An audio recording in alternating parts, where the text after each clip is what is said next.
Assalamualaikum warahmatullahi wabarakatuh. Ketemu lagi Bapak Ibu dan rekan-rekan sekalian di channel terpilih. Semoga channel ini bisa menjadi salah satu channel pilihan Bapak Ibu sekalian. Dan saya doakan Bapak Ibu rekan-rekan semua selalu diberi kesehatan dan lindungan Allah Subhanahu wa taala. Amin amin ya rabbal alamin.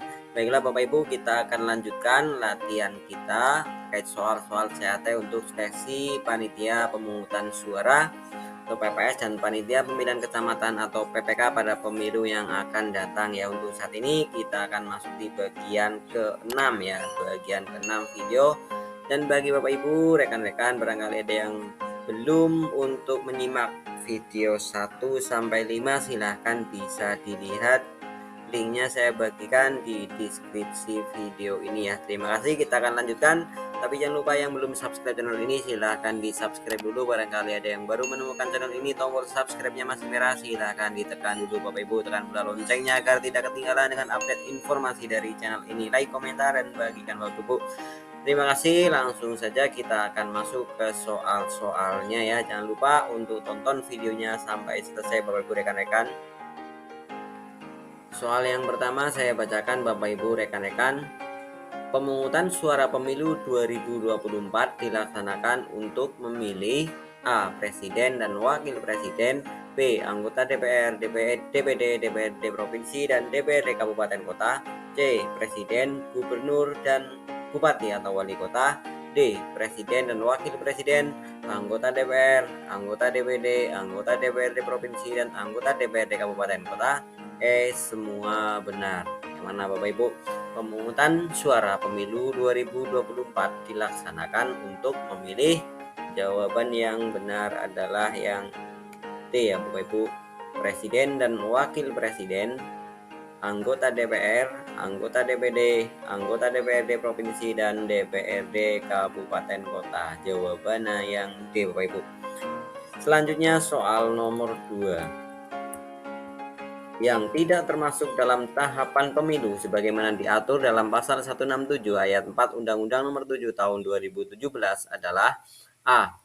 Perencanaan program dan anggaran serta penyusunan peraturan pelaksanaan penyelenggaraan pemilu, B. Pemutakhiran data pemilih dan penyusunan daftar pemilih, C. Pendaftaran dan verifikasi pasangan calon kepala daerah, D. Penetapan jumlah kursi dan penetapan daerah pemilihan, masa tenang.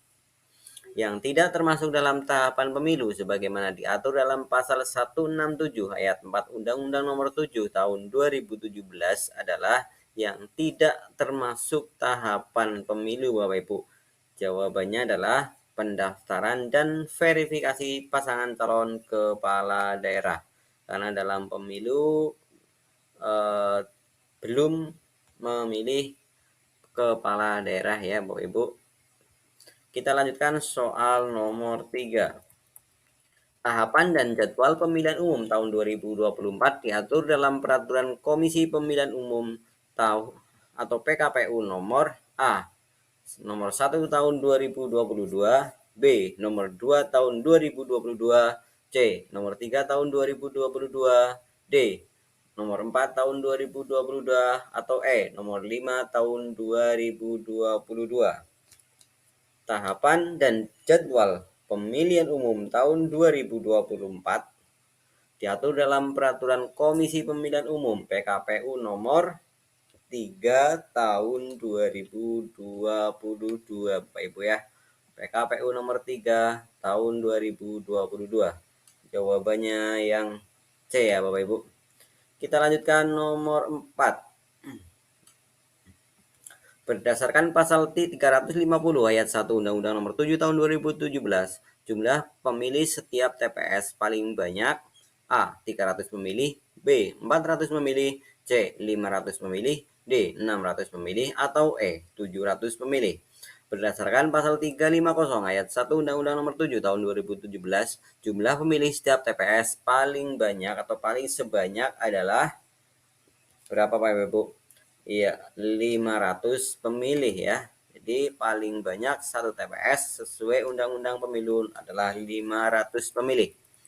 Nomor 5. Ketentuan jumlah surat suara di setiap TPS sebagaimana diatur dalam pasal 350 ayat 3 Undang-Undang Nomor 7 Tahun 2017 yang benar adalah A. Jumlah surat suara di setiap TPS sama dengan jumlah pemilih yang tercantum dalam daftar pemilih tetap ditambah dengan 2% dari daftar pemilih tetap sebagai cadangan. B. Jumlah surat suara di setiap TPS sama dengan jumlah pemilih yang tercantum dalam daftar pemilih tetap dan daftar pemilih tambahan ditambah dengan 2% dari daftar pemilih tetap sebagai cadangan. C. Jumlah surat suara di setiap TPS sama dengan jumlah pemilih yang tercantum dalam daftar pemilih tetap ditambah dengan 2,5% dari daftar pemilih tetap sebagai cadangan. D. Jumlah surat suara di setiap TPS sama dengan jumlah pemilih yang tercantum dalam pemilih tetap dan daftar pemilih tambahan ditambah dengan 2,5% dari jumlah daftar pemilih tetap sebagai cadangan. Saya ulangi soalnya, ketentuan jumlah surat suara di setiap TPS sebagaimana diatur dalam pasal 350 ayat 3 Undang-Undang Nomor 7 yang 2017 yang benar adalah jumlah surat suara di setiap TPS, yaitu jumlah surat suara di setiap TPS sama dengan jumlah pemilih yang tercantum dalam daftar pemilih dan daftar pemilih tambahan ditambah 2% dari daftar pemilih tetap sebagai cadangan. Jawabannya adalah yang B ya Bapak Ibu. Selanjutnya nomor 6. Tugas, wewenang, dan kewajiban PPK meliputi antara lain A. Membantu camat melaksanakan semua tahapan penyelenggaraan pemilihan. B. Menerima dan menyampaikan daftar pemilih kepada camat dan meneruskan kepada KPU Kabupaten Kota. C. Menindaklanjuti dengan segera segala temuan dan laporan yang disampaikan oleh Panwaslu Kecamatan. D. Menindaklanjuti dengan segera perintah dari camat. Atau E. Semuanya benar. Yang mana Bapak Ibu? Ya, jawaban yang benar adalah tugas, wewenang, dan kewajiban PPK meliputi antara lain di antara pilihan A, B, C, D, E. Yang paling tepat adalah yang C ya. Menindaklanjuti dengan segera temuan dan laporan yang disampaikan oleh Panwaslu Kecamatan. Selanjutnya nomor 7. Sesuai ketentuan pasal 53 ayat 3 Undang-Undang Nomor 7 Tahun 2017 di bawah ini yang bukan merupakan kewajiban PPK adalah A. Membantu KPU Provinsi, KPU Kabupaten Kota dalam melaksanakan atau melakukan pemutakhiran data pemilih, daftar pemilih sementara, dan daftar pemilih tetap. B. Membantu KPU Kabupaten Kota dalam menyelenggarakan pemilu. C. Menindaklanjuti segera temuan dan laporan yang disampaikan oleh Panwaslu Kecamatan. D. Melaksanakan kewajiban lain yang diberikan oleh KPU Provinsi, KPU Kabupaten Kota sesuai dengan peraturan perundang-undangan. Atau E. Melaksanakan kewajiban lain yang diberikan oleh camat. Sesuai ketentuan pasal 53 ayat 3 Undang-Undang Nomor 7 Tahun 2017 di bawah ini yang bukan merupakan kewajiban PPK adalah melaksanakan kewajiban lain yang diberikan oleh camat. Ini tidak ada di undang-undang ya Bapak Ibu sekalian. Nomor selanjutnya. Berikut ini adalah salah satu ketentuan surat suara untuk pemilihan dinyatakan sah, yaitu A. Surat suara ditandatangani oleh Ketua KPPS. B. Surat suara ditandatangani oleh Ketua dan anggota KPPS. C. Surat suara ditandatangani oleh saksi pasangan calon. D. Surat suara ditandatangani oleh pengawas TPS. Atau E. Semuanya benar. Berikut ini adalah salah satu ketentuan surat suara untuk pemilihan dinyatakan sah, yaitu surat suara ditandatangani oleh Ketua KPPS. Jawabannya yang A ya Bapak Ibu rekan-rekan. Nomor 8 jawabannya A. Bapak Ibu rekan-rekan yang belum subscribe minta tolong untuk di subscribe, dan barangkali ada yang belum menonton video ke-1 sampai video ke-5 silahkan bisa dilihat, linknya ada di deskripsi video ini. Terima kasih. Kita lanjutkan Nomor 9.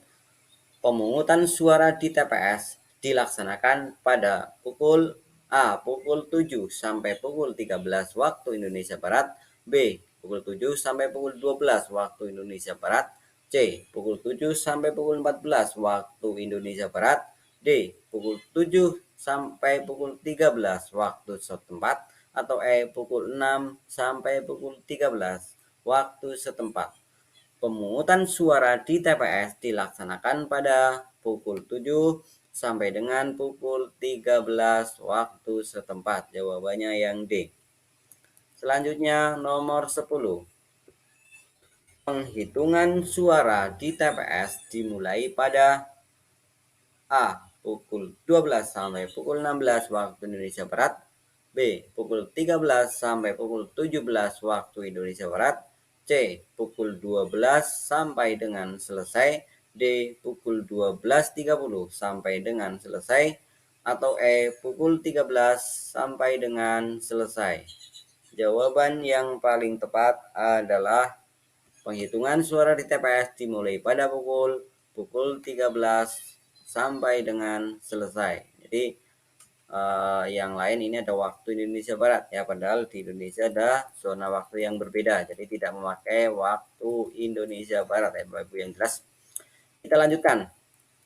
Soal berikutnya nomor 11. Berikut ini ketentuan tentang Panitia Pemungutan Suara atau PPS sesuai pasal 54 Undang-Undang Nomor 7 Tahun 2017 yang tidak benar. A. PPS dibentuk untuk menyelenggarakan pemilu di kelurahan atau desa. B. PPS berkedudukan di kelurahan atau desa. C.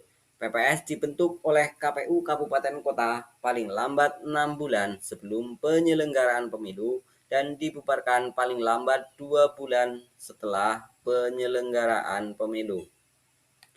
D. Dalam hal terjadi penghitungan dan pemungutan suara ulang, pemilu susulan, dan pemilu lanjutan, masa kerja PPS diperpanjang dan PPS dibubarkan paling lambat 2 bulan setelah pemungutan suara dimaksud.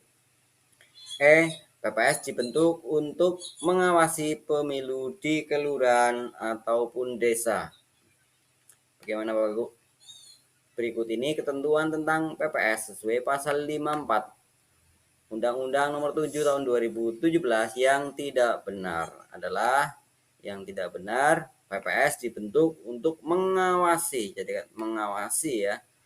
PPS dibentuk untuk mengawasi pemilu di kelurahan. Ini yang salah ya Bapak Ibu sekalian.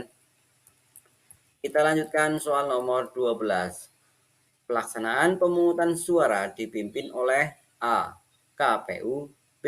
Bawaslu, C. PPK, D. PPS, atau E. KPPS. Pelaksanaan pemungutan suara dipimpin oleh KPPS ya, jawabannya yang E ya Bapak Ibu sekalian. Selanjutnya soal nomor 13. Berdasarkan ketentuan pasal 348 ayat 1 Undang-Undang Nomor 7 Tahun 2017, pemilih yang berhak mengikuti pemungutan suara di TPS meliputi A. Pemilik kartu tanda penduduk elektronik yang terdaftar dalam DPT di TPS yang bersangkutan. B. Pemilik kartu tanda penduduk elektronik yang terdaftar dalam daftar pemilih tambahan. C. Pemilik kartu tanda penduduk elektronik yang tidak terdaftar pada daftar pemilih tetap dan daftar pemilih tambahan. D. Semua yang telah memiliki hak pilih, atau E. Semuanya benar. Berdasarkan ketentuan 348 ayat 1 Undang-Undang Nomor 7 Tahun 2017, pemilih yang berhak mengikuti pemungutan suara di TPS meliputi A, B, C, D, semuanya benar ya Bapak Ibu rekan-rekan. Jadi jawabannya yang E, semuanya benar. Nomor 14. Dalam pelaksanaan pemungutan suara, KPPS melakukan kegiatan di bawah ini, kecuali A. Pemeriksaan persiapan akhir pemungutan suara, B. Rekapitulasi hasil perolehan suara, C. Rapat pemungutan suara, D. Pengucapan sumpah atau janji anggota KPPS dan petugas ketentraman, ketertiban, dan keamanan TPS. Atau E. Penjelasan kepada pemilih tentang tata cara pemungutan suara. 14. Dalam pelaksanaan pemungutan suara, KPPS melakukan kegiatan di bawah ini kecuali yang bukan merupakan kegiatan di waktu pemungutan suara ya Bapak Ibu. Pemungutan suara kata kuncinya ya. Jadi yang bukan adalah ya rekapitulasi hasil perolehan suara. Berarti ini kan setelah penghitungan ya Bapak Ibu, padahal di sini baru pemungutan. Kita lanjutkan nomor 15. Pemungutan suara di TPS wajib diulang apabila dari hasil penelitian dan pemeriksaan pengawas TPS terbukti terdapat keadaan sebagai berikut. A. Kecuali Bapak Ibu, berarti yang bukan ya. A. Pembukaan kotak suara dan atau berkas pemungutan dan perhitungan suara tidak dilakukan menurut tata cara yang ditetapkan dalam ketentuan peraturan perundang-undangan. B. Petugas KPPS meminta pemilih memberikan tanda khusus, menandatangani atau menuliskan nama atau alamat pada surat suara yang digunakan. C. Petugas KPPS merusak lebih dari satu surat suara yang sudah digunakan oleh pemilih sehingga surat suara tersebut menjadi tidak sah. D. Ketua KPPS menandatangani surat suara yang akan digunakan oleh pemilih. E. Pemilih yang tidak memiliki kartu tanda penduduk elektronik dan tidak terdaftar di dalam DPT dan daftar pemilih tambahan tapi melakukan pemungutan suara. Ini ya Bapak Ibu. Jawaban yang benar adalah, kita ulangi, pemungutan suara di TPS wajib diulang. Jadi yang kecuali berarti yang bukan ya. Berarti yang bukan Bapak Ibu ya, kecuali jawabannya adalah yang iya. Ketua KPPS menandatangani surat suara yang akan digunakan pemilih. Nah, ini padahal tugasnya ya Bapak Ibu, tidak mungkin menghasilkan PSU. Jika yang lain ini bisa mengakibatkan PSU ya Bapak Ibu, pemungutan suara ulang. Kita lanjutkan nomor 16. TPS yang didirikan di dalam ruang tertutup, posisi pemilih harus A. Membelakangi tembok, B. Membelakangi pintu ruangan, C. Membelakangi saksi, D. Membelakangi pemilih lain, atau E. Membelakangi KPPS. TPS yang didirikan di dalam ruang tertutup, posisi pemilih harus membelakangi tembok ya. Jadi jawaban yang benar adalah A ya Bapak Ibu sekalian. Nomor selanjutnya, nomor 17. Tempat pemungutan suara harus bebas dari atribut pasangan calon atau partai politik dalam radius A. 50 meter, B. 75 meter, C. 100 meter, D. 150 meter, atau E. 200 meter. Tempat pemungutan suara harus bebas dari atribut pasangan calon atau partai politik dalam radius berapa Bapak Ibu? Jawabannya 200 meter. Jadi jawabannya yang E. Kita lanjutkan nomor 18. Petugas KPPS ke-7 bertugas A. Menerima pemilih yang hadir, B. Membantu ketua KPPS, C. Menjaga tinta untuk menandai pemilih yang sudah mencoblos, D. Menjaga kotak suara dan membantu memasukkan kotak surat suara, atau E. Mengatur pemilih yang akan menggunakan suaranya di TPS. Petugas KPPS ke-7 bertugas, iya yang mana Bapak Ibu? Petugas KPPS bertujuh bertugas menjaga tinta ya Bapak Ibu untuk menandai pemilih yang sudah mencoblos. Posisinya di pintu keluar ya Bapak Ibu. Kita lanjutkan nomor 19. Dalam penulisan sertifikat hasil penghitungan suara, bila ada penulisan yang salah, maka cara pembetulannya adalah A. Angka yang salah dicoret dan ditulis angka yang benar, B. angka yang salah dihapus dan ditulis angka yang benar. C. Angka yang salah dihapus, ditulis angka yang benar dan diberi paraf KPPS. D. Jumlah penduduk yang terdaftar dalam DPT pemilu pemilihan terakhir. E. Angka yang salah dihapus, ditulis angka yang benar dan diberi paraf KPPS para saksi dan PPL. Dalam sertifikat hasil penghitungan suara, bila ada penulisan yang salah, maka cara pembetulannya adalah angka yang salah dicoret dan ditulis angka yang benar ya Bapak Ibu sekalian. Nomor berikutnya, terima kasih kepada Bapak Ibu semua yang sudah mengikuti video ini. Dan bagi yang belum subscribe, silahkan di subscribe terlebih dahulu. Dan bagi Bapak Ibu yang belum menonton video sebelumnya, nomor 1 sampai 5, video ke 1 sampai ke 5, silahkan linknya saya bagikan di deskripsi video ini. Bapak Ibu bisa diklik, silahkan untuk menonton video-video yang lain. Terima kasih. Kita lanjutkan nomor 20. TPS didirikan dengan ukuran paling sedikit A. 8 kali 8 meter,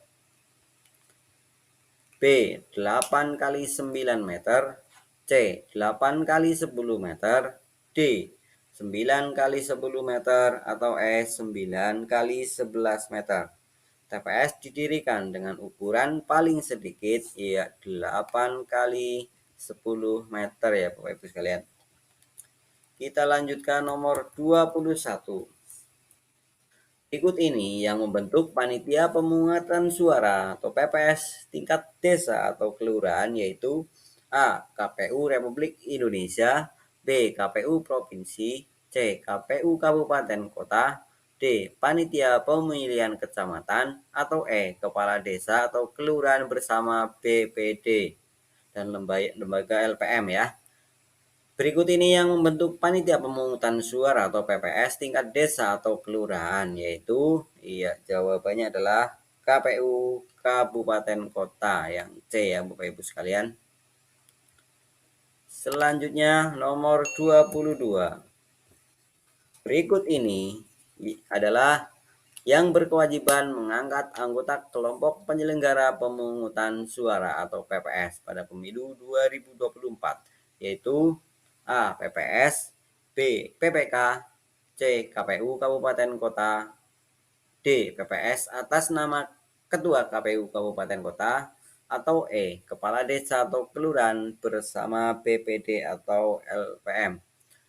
Berikut ini yang berkewajiban mengangkat anggota KPPS pada pemilu 2024, yaitu jawabannya adalah PPS ya, PPS atas nama Ketua KPU Kabupaten Kota yang berkewajiban mengangkat KPPS ya Bapak Ibu, PPS atas nama KPU.